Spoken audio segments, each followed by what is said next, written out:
दुनिया में एक बार फिर पीएम मोदी का डंका बजा है। कोरोना के खिलाफ युद्ध में पीएम मोदी महानायक बनकर उभरे हैं। अमेरिकी कंपनी मॉर्निंग कंसल्ट के सर्वे में पीएम मोदी ने टॉप किया है। सर्वे में पीएम मोदी की +68 रैंकिंग है। वहीं सर्वे में अमेरिकी राष्ट्रपति डोनाल्ड ट्रंप पीएम मोदी से काफी पीछे हैं। सर्वे में ट्रंप 8वें नंबर पर हैं और उनकी रेटिंग -3 है।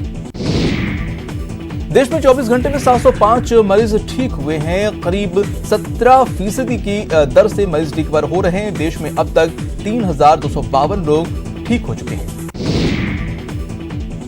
देश भर में कोरोना के कुल केस 18,985 हो गए हैं। पिछले 24 घंटे में 1,336 नए कोरोना के मरीज बढ़े हैं। देश भर में कोरोना से मौत का मामला बढ़कर 603 हो गया है।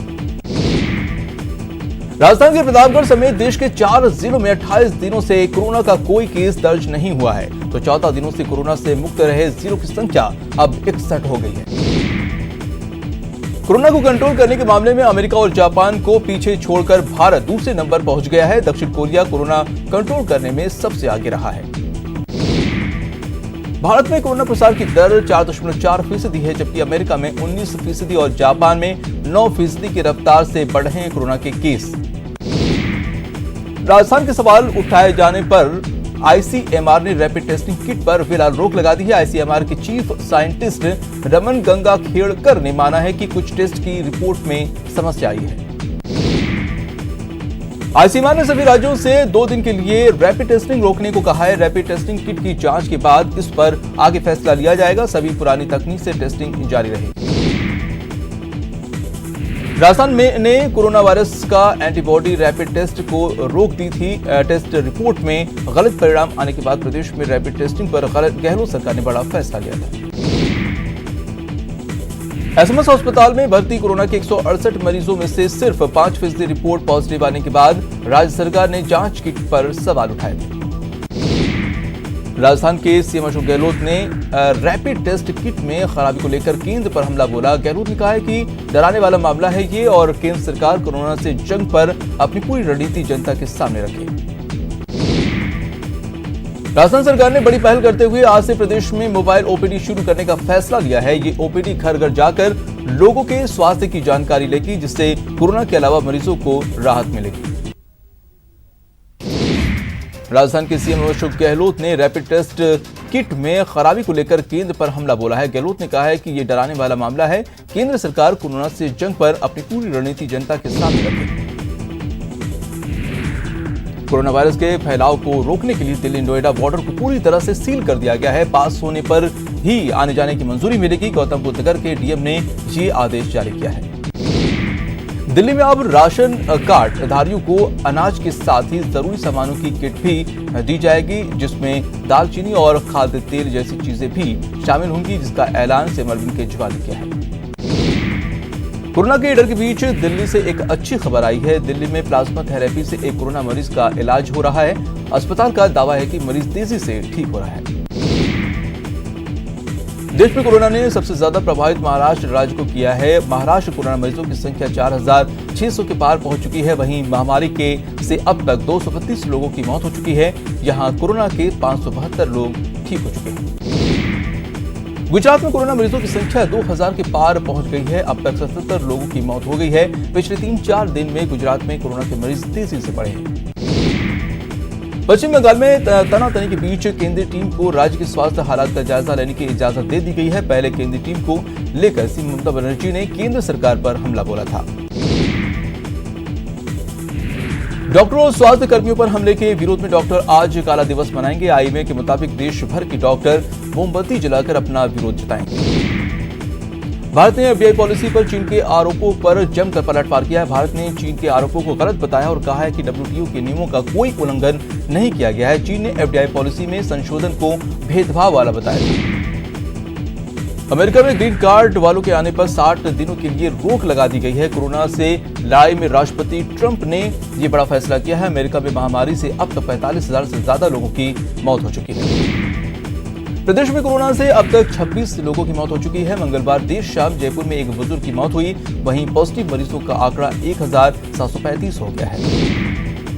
पिंक सिटी जयपुर कोरोना से सबसे ज्यादा प्रभावित है। यहां मरीजों का आंकड़ा 657 हो गया है। वहीं दूसरे नंबर पर जोधपुर है, जहां अब तक 337 कोरोना पॉजिटिव मामले सामने आ चुके हैं। नागौर में कोरोना की चपेट में एक और महिला पुलिसकर्मी आ गई है। अब तक 3 महिला पुलिसकर्मी कोरोना पॉजिटिव पाई गई हैं, जिसके बाद से पुलिस महकमे में हड़कंप मचा है। कोटा में एक पुलिसकर्मी के कोरोना पॉजिटिव मिलने के बाद पूरा मकबरा थाने के स्टाफ को क्वारंटाइन कर दिया गया है। चिकित्सा विभाग ने सभी के सैंपल लेकर जांच के लिए भेज दिए। कोटा में हॉटस्पॉट बने मकबरा क्षेत्र के पुलिसकर्मी की रिपोर्ट पॉजिटिव आने के बाद पूरे थाने को सैनिटाइज किया गया है। साथ ही सभी पुलिसकर्मियों की स्क्रीनिंग की जा रही है। वहीं क्षेत्र में ड्यूटी से दे रहे सभी पुलिसकर्मियों के सैंपल कलेक्ट किए जा रहे हैं। उत्तर प्रदेश और उत्तराखंड के बाद अब मध्य प्रदेश सरकार ने भी लॉकडाउन के दौरान कोटा में फंसे बच्चों को ले जाने की तैयारी कर ली है। करीब 4000 बच्चों के लिए 155 बसों को भेजा गया है। सवाईमाधोपुर में कोरोना महामारी का कहर धीरे धीरे गहराता जा रहा है। यहां कोरोना पॉजिटिव का आंकड़ा बढ़कर 6 हो गया है। यहां 2 और रोगी दौसा के लालसूर के बताए जा रहे हैं। अलवर के किशनगढ़ बास में जमात के लौटे एक व्यक्ति के कोरोना पॉजिटिव पाए जाने के बाद प्रशासन ने मांचा गांव में कर्फ्यू लगाया है। वहीं गांव के सील करने के बाद लगातार प्रशासन के अधिकारी नजर बनाए हुए हैं। राजधानी के ग्रीन जोन में आए जिलों में मॉडिफाइड लॉकडाउन का मंगलवार को दूसरा दिन रहा। पहले दिन बेवजह सैकड़ों पर सड़कों पर उतरी भीड़ और मोटरसाइकिल सवारों के हुजूम के चलते बाड़मेर शहर की कई सड़कों को पूरी तरह से सील कर दिया गया है। जयपुर सचिवालय को तब बड़ी राहत मिली जब गृह विभाग ग्रुप 7 के एसओ के बेटे अमर वर्मा की रिपोर्ट निगेटिव आई है। उनकी शुरुआत जांच में कोरोना वायरस के लक्षण पाए गए थे। खाद्य मंत्री रमेश मीणा का कहना है कि कोरोना के खिलाफ जंग में उनका विभाग पूरी मुस्तैदी के साथ जुटा हुआ है। प्रदेश में लगातार गेहूं का वितरण जारी है। वहीं कालाबाजारी और जमाखोरी के खिलाफ भी विभाग सख्त कार्रवाई कर रही है। अल्पसंख्यक मामलात के मंत्री सालेह मोहम्मद ने रमजान को लेकर काजी इमाम मदरसों और मस्जिदों के अलावा वक्फ बोर्ड के और कमेटियों को पत्र लिखा है। साथ ही घरों में रहकर इबादत करने की सलाह दी। अजमेर दरगाह के दीवान जैनुल आबिदीन ने देश के मुस्लिम भाइयों के नाम संदेश दिया है। उन्होंने कहा है कि रमजान के महीने में सभी लोग अपने घरों में रहकर खुदा की इबादत करें और सामूहिक रूप से रोजा इफ्तार न करें। करौली शहर के प्रमुख मस्जिदों के इमाम, मौलवी और मुस्लिम संप्रदाय के जिम्मेदार लोगों की बैठक कोतवाली पर आयोजित हुई। बैठक में कोरोना महामारी से बचाव और रमजान के दौरान जरूरी सावधानियां बरतने के निर्देश दिए। पाली पहुंचकर डीजीपी भूपेंद्र सिंह ने पुलिस अधीक्षक राहुल कोटोकुई से कोरोना महामारी को लेकर जानकारी ली और जिले में कोरोना के मरीजों के बारे में चर्चा की और पुलिसकर्मियों की हौसला अफजाई।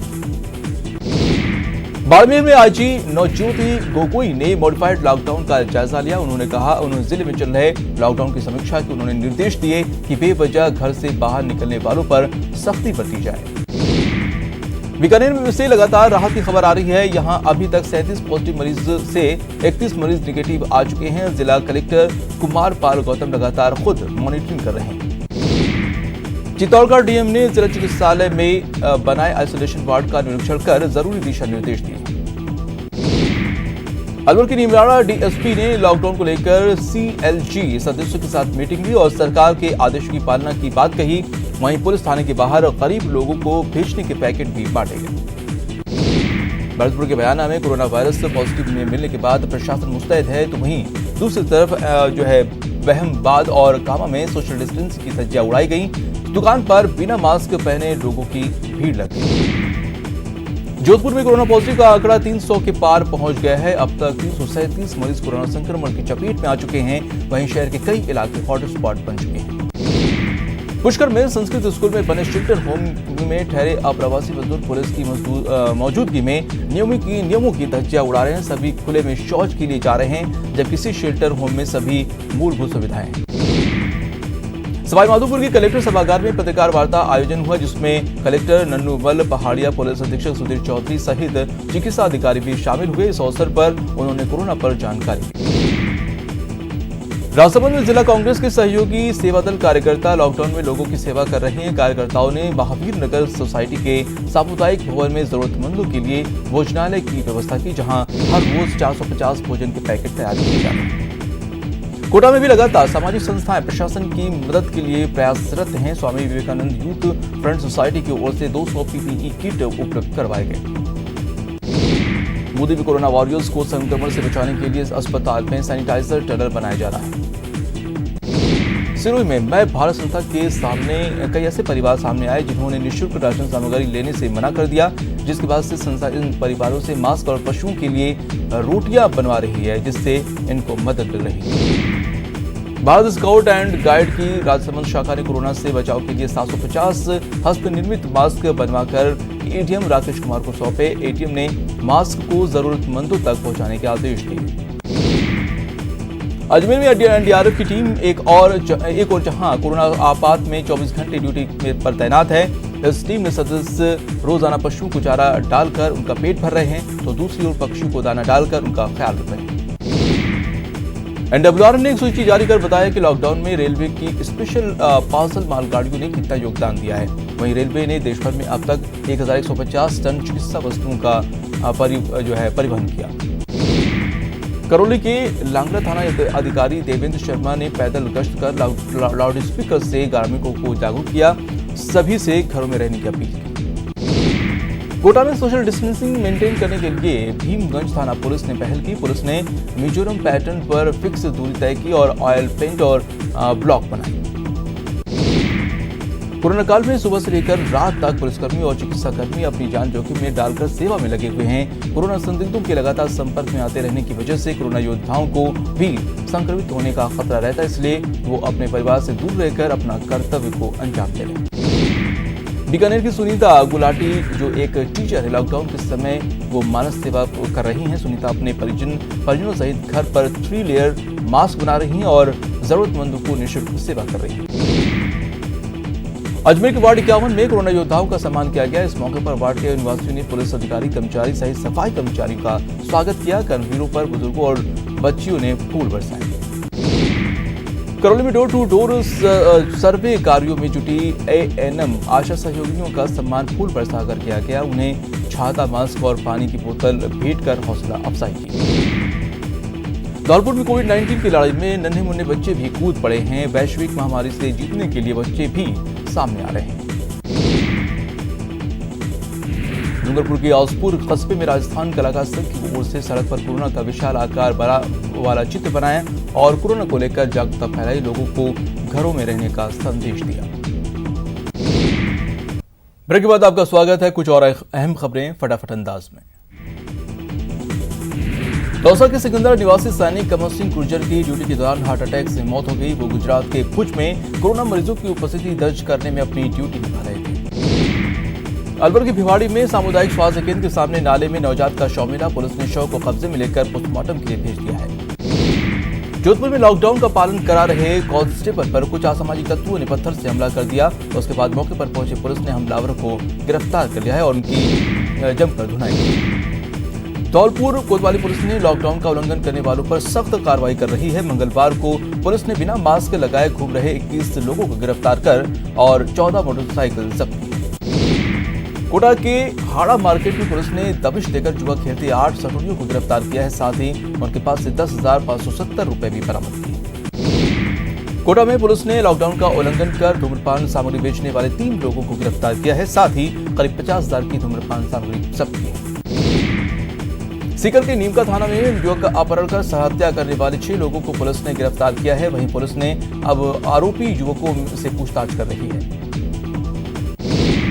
चूरू के गांव लादड़िया में लॉकडाउन का पालन करने गई पुलिस पर हमला करने वाले 5 लोगों को गिरफ्तार किया गया है। बता दें कि पुलिस ने 3 महिलाओं सहित 12 नामजद लोगों के खिलाफ मामला दर्ज किया है।